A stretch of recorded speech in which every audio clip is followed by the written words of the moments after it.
Greetings again from Grizzly Connect headquarters. It's Lewis Wilson joining us. Basketball season's over. You've won 39 games your last 2 years, 2 NCAA tournament appearances. That will probably be the extent of our basketball conversation because I have you cornered.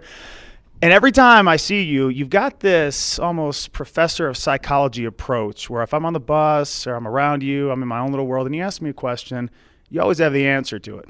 You're just trying to get me in a corner.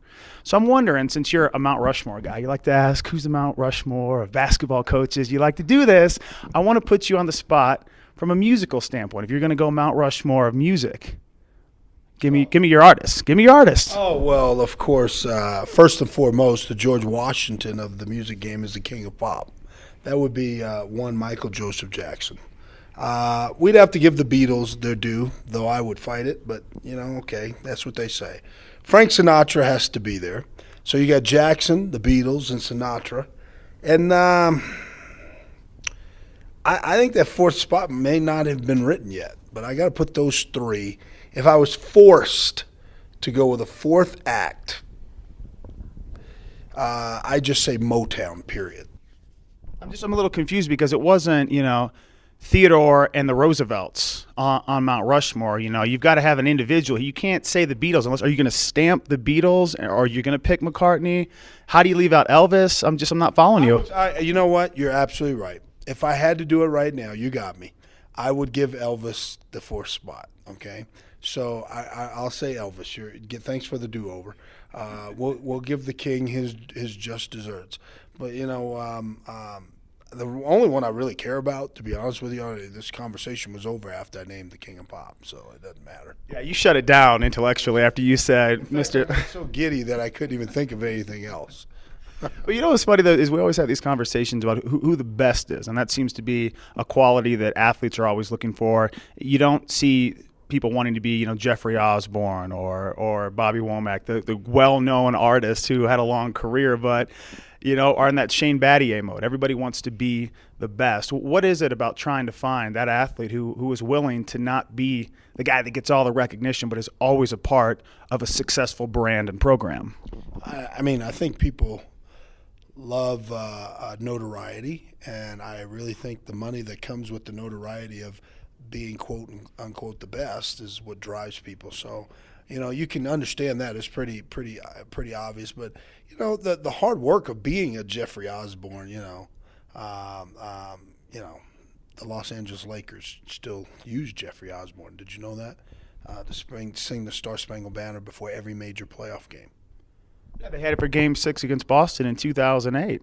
I was sitting around watching Love Ballad from Aruba a couple days ago, and that's where he came from. So then I saw him do the Laker thing, but that's the notoriety in a local market. He gets the recognition, but not nationally. Everybody wants to be in their world star hip hop mode. They want to be on MTV. They want that recognition that comes with the number one play on SportsCenter. Look at JaVale McGee. He gets the biggest dunks and biggest blocks, but also makes the most foolish plays that you'll see in the NBA. So finding that balance, how hard is it to get athletes to want to buy in to being on a winning team, but putting notoriety to the back burner a little bit?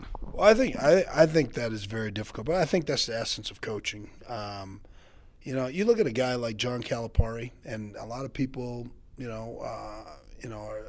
make derisive comments about Coach Cal because he has a lot of talent and these different.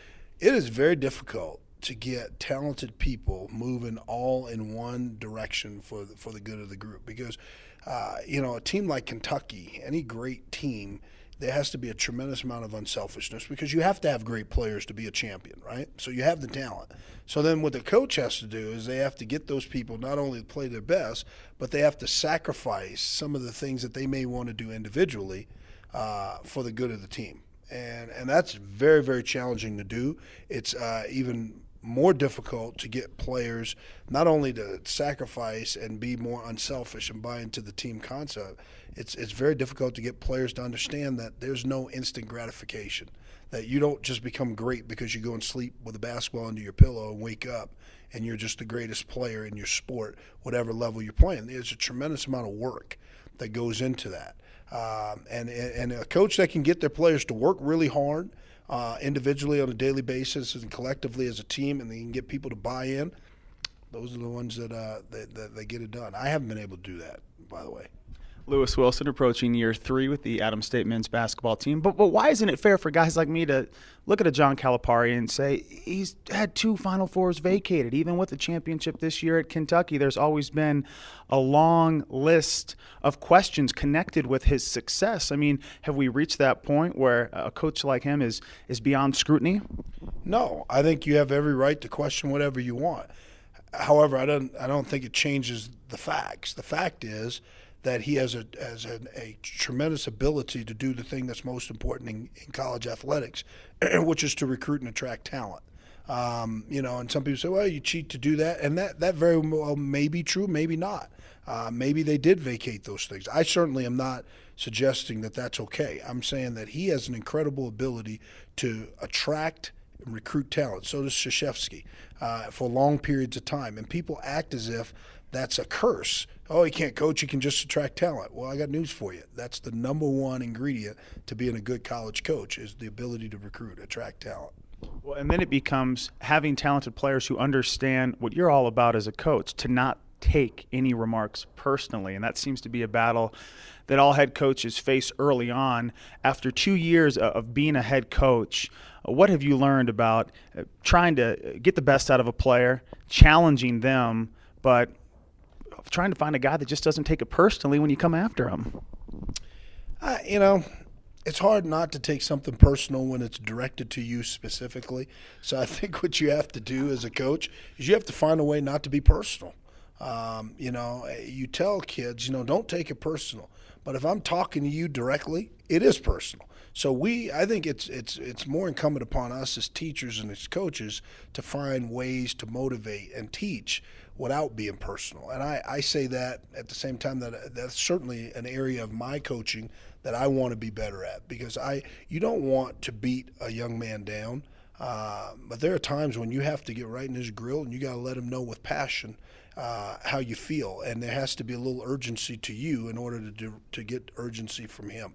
But the best way for there not to be somebody to receive something personally is not to personally direct your comments to him. When you have so many people that are wondering what your level of commitment is to an institution, you've made that clear recently. You're an Adams State coach. You're not going anywhere.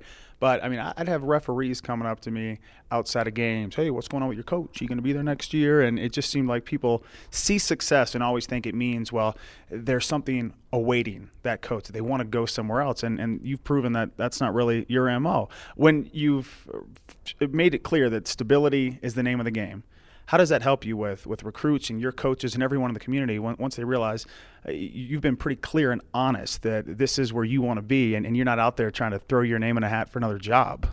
First off, those referees, they really want me to go somewhere. Okay, where they want me to go though, Bryant? It's really hot there, so I'm not going. Okay, so that's what they were really asking you. I think stability is important. When you're recruiting a young man, first off, you just have to speak honestly. I've been blessed to have opportunities, but that's based on the success we have had here. And so listen, I'm focused on making Adams State college men's basketball the premier basketball program in the RMAC, and that's my focus: winning championships, helping us to do that, getting the talent in place, the coaches in place, the structure and organization in place to do that. And we have an uphill fight. There are a lot of really good programs in this league with a lot of really good coaches and a lot of programs with a lot of tradition, but that's what we work to do every day. As far as recruiting, it certainly makes it a lot easier when you've won 39 games in 2 years to sell a program than when you've won 12 in 2 years. It's certainly easier to sell a tangible product than a hope and a dream about what you're going to be. So we've been blessed, and I think we've benefited in this recruiting cycle from our success. But the reality is we're not at the top of the mountain.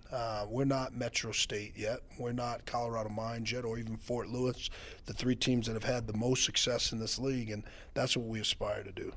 Just to bring it back home from a music and sports standpoint, got a suggestion. This isn't a threat, but I think it could be interpreted this way to your players. If they get on your nerves next year, you know how they love their pregame music, how this means to them. How much debate goes into pregame music. Coach Wilson's going to take it over. Luther Vandross, Sam Cooke, Isley Brothers. I think that would get their attention.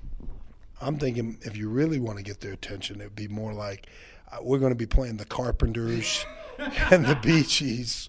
I'm going to be putting on the Hanson Brothers, things like that. I think Luther Vandross, some of the guys on my team may be very happy to hear that Luther's going to be in the house, and they might invite a date to the game. So I'm going to try to stay away from that. Maybe we're going to be playing the Doobie Brothers and things like that. That might focus their mind. I think you're on to something.